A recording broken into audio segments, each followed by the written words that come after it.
friends, here I am going to be showing you how to make a great horned owl for your picture if you're interested in making this. And I also wanted to show that you don't have to just do landscape. You can hold your paper like this, the tall way, just whatever better suits your drawing of your bird.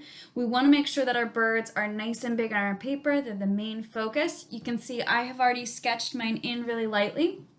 To start, I'm going to be drawing it with a black marker, kind of tracing over top of it just so that you can see it better.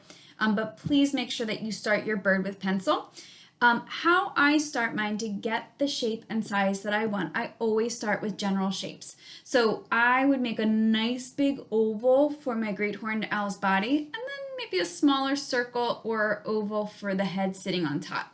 From there, after we have those general shapes, then I would go in and I would make the outside shape of the body and then going in and making those smaller details. So once you have that nice big oval on your paper and that smaller circle for the head, then you can go in and start adding those details. Those circles and ovals are just there to help you know what size and how big you want to make it and the general shape of it. Okay, so once I have that circle and oval, I'm going to go ahead and start drawing the outline. So I'm going to start with the great horned owl's head, kind of curves up for the head, and those ears, little tufts, or horns as I should say. They're actually hair. So I'm going to kind of do like a little shaggy kind of zigzag, making it look like hair. Again, we want to focus on creating that texture.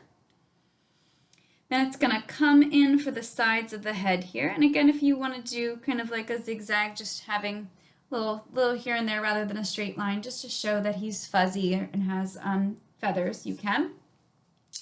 Then from the side of the head, I'm going to curve around the body. I'm going to curve out and then in, out, and then in. Okay. Now I'm going to draw the one wing, kind of curves in here, and don't worry, I'm going to go in and add more details. And then this wing is kind of a little bit smaller on this side. The chest kind of puffs out, and the wing kind of just peeks out because he's kind of turned. Okay, and then where his feet are going to go, again, I like making little kind of fuzzy lines that show where his leg kind of comes in. So I'm just kind of make little fuzzy lines, wavy lines, zigzag lines where his feet are going to go, kind of like a U shape here and a little U shape there. Okay.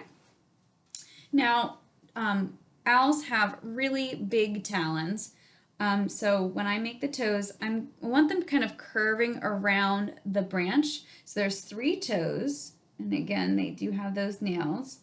Go 1 and 2, kind of separating them, 3, okay, kind of curving around the branch, and again, I'm going to do the one on this side, 1, 2, and 3. Again, I'm not worrying about making perfectly straight lines. I kind of like having a little wave to it, a little texture to show that they're not perfectly straight or smooth. And again, I'm going to draw that branch that my owl is sitting on. So kind of lines that go out to each side of the paper. And now I'm going to draw the bottom. And again, I love having them kind of go off the paper. Makes the viewer's eye travel around your paper. Oh, and you know what? The great horned owl has a tail too, but because I've ran out of space on my paper, I'm just going to have that tail kind of go down to the bottom. So it would be like the owl's tail is going behind the branch and kind of it would continue off the paper if we had more paper, right? So now I'm going to go in and draw my owl's beak. So I'm going to go back up to the head where those 2 little cute little tufts of hair for those horns are. And the beak kind of looks like a diamond shape. Okay, kind of a diamond shape. And I'm going to add a little line that kind of goes down the middle. A little texture there. Okay. And again, the next lines that I'm going to be creating, I'm going to make one line that kind of goes up to the ear. These are kind of like eyebrows, it looks like, and one that goes up to the other ear. Okay, kind of creating that little arrow shape going to your beak up to those ears. And I'm also going to add little hairs for some texture above here. Maybe little lines here again for those little tufts on the ears.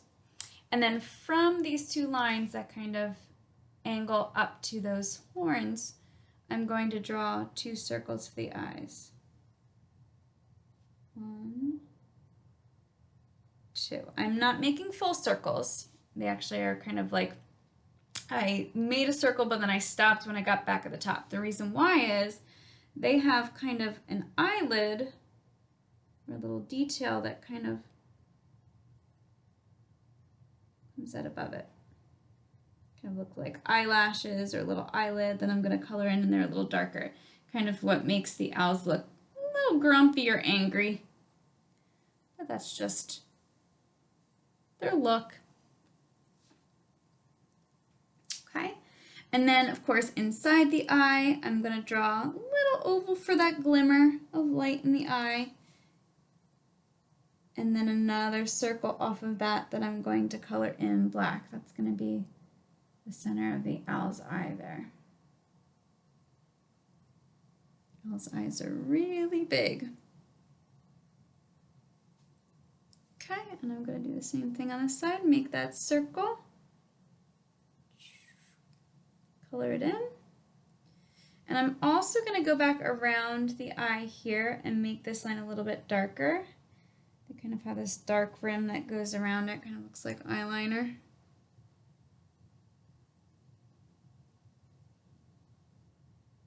Okay, I've done my owl's eyes.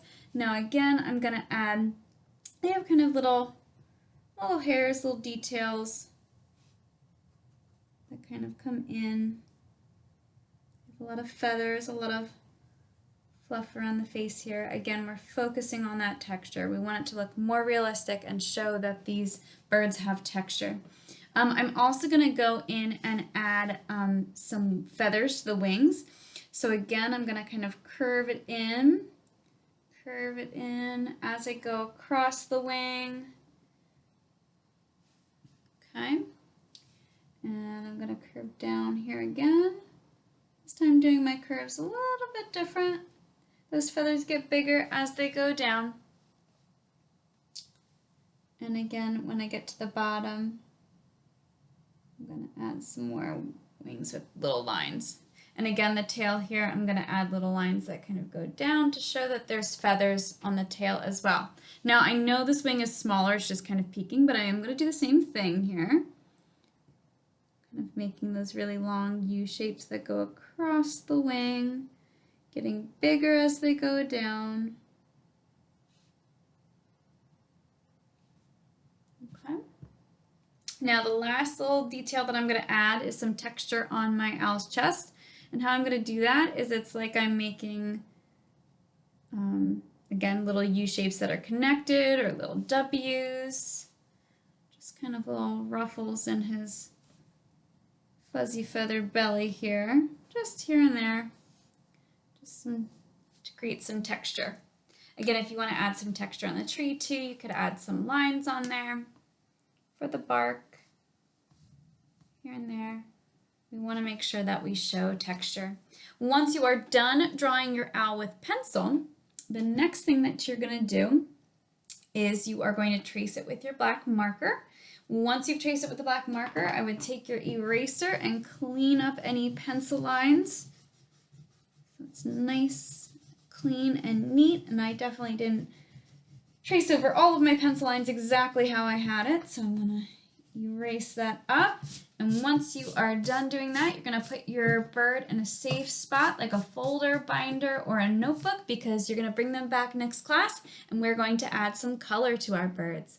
Awesome job, friends!